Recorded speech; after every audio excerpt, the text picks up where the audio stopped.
waktu sahar itu kisaran 20 menit sampai 30 menit menjelang fajar. 20 sampai 30 menit menjelang fajar, menjelang subuh.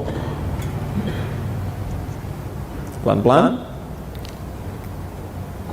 Baik, jadi kalau sekarang misal ya subuhnya 4.36 misal saja, maka waktu sahar ini kurang lebih di kisaran jam 4 ya, jam 4 lewat 6. Baik. Nah, sekarang fokus. Seluruh aktivitas yang dikerjakan di waktu sahar ini, nama aktivitasnya disebut dengan sahur. Di sahur itu pekerjaannya, aktivitasnya. Namanya disebut dengan sahur. Sahur.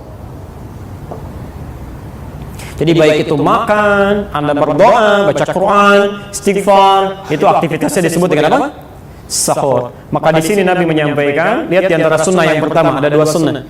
Tasahharu fa inna fis sahuri barakah. Ya. Lihat cara menerjemahkannya ya. Perhatikan cara menerjemahkannya. Tasahharu, makanlah kalian di waktu sahar. Awas, jangan salah ya. Di makan sahur itu artinya makan yang dilakukan di waktu sahar. Fa inna fis sahuri barakah. Kalau Anda bisa melakukan ini kata Nabi, Allah akan berikan tambahan keberkahan, ziyadatul khair, barakah. Tahan sebentar, kita bahas masalah yang penting dulu ya. Baik, kata Nabi yang sunnah itu makan di waktu sahar. Ya disebut dengan sahur. Kapan sahar itu? Kisaran 20 menit, 30 menit sebelum fajar. Jadi kalau Anda misalnya ingin menunaikan sahur, makan sebelum puasa itu, yang sunnah dilakukan 30 menit paling awal sebelum subuh. Ini yang disebut makan sahur. Jadi kalau jam 3, setengah 3 itu belum sahur. Itu terlalu awal. Okay? Itu sama hukumnya dengan Anda makan jam 10 malam, jam 11 kan? Kadang-kadang dari masjid sudah ada suara setengah 3 kan? Sahur. Nanti malam kasih tahu belum gitu ya. Belum masuk, waktunya belum ya. Itu masih terlalu awal ya. Nah, kalau Anda bisa kerjakan, ya Rasulullah apa faedahnya? Kenapa harus kami pepetkan ke fajar, menjelang fajar kisaran 20-30 menit? Kata Nabi, kalau Anda bisa kerjakan ini, fa inna fis sahuri barakah, ini Anda bisa dapatkan ini. Ya.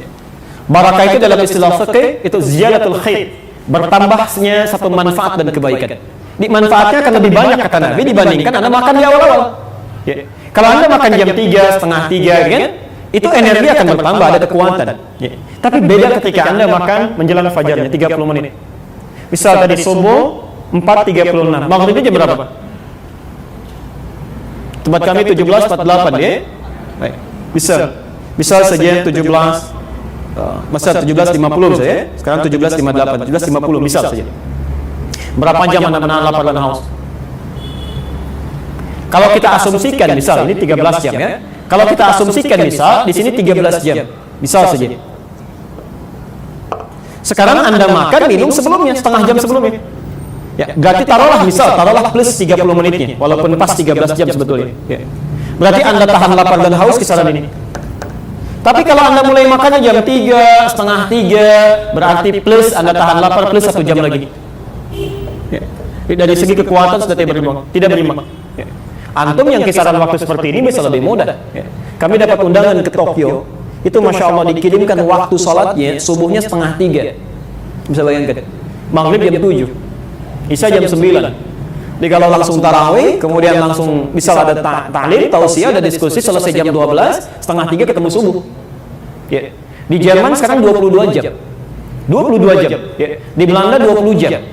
20 jam. Jadi kalau misalnya Anda tambah lagi sebelum itu Masya Allah, luar biasa ya, cara kita menyikapinya.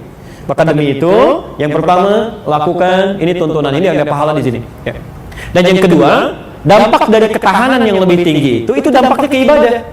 Karena Anda energinya masih kuat, kekuatan masih ada, semangat menunaikan ibadah bisa lebih banyak daripada yang lainnya. Ya. Masa Anda bisa gunakan untuk baca Quran, ya, perbanyak sunnahnya, perbanyak sedekah.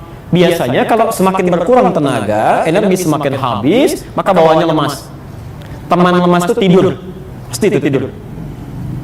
Kantor cari musola, gitu kan? Nah, di rumah lihat kasur tidur lagi, ke masjid juga tidur lagi. Ini maksimal ini. Jelas ya? Baik. Amalan terakhir di waktu sahar. Di sini nanti kita berhenti dulu ya. Kita bacakan beberapa pertanyaan insyaallah. Bismillah. Saya mohon Anda fokus pada yang terakhir ini, karena ini pahala luar biasa, langsung disebutkan di dalam Al-Quran. Dan ini kalau Anda tidak lakukan, ruginya luar biasa. Rugi luar biasa, demi Allah saya katakan. Anda kalau bisa kerjakan ini, itu jaminannya di Quran, mendapatkan nikmat surga yang tidak biasa. Surga paling indah, bisa melihat Allah tanpa hijab, ada keterangan di Quran, ya. Nanti kita bacakan, bahkan disebutkan redaksi Qurannya, bahkan bisa dikatakan tingkatnya bisa lebih besar dibandingkan dengan surga. Lebih indah, lebih tinggi. Ya. Baik.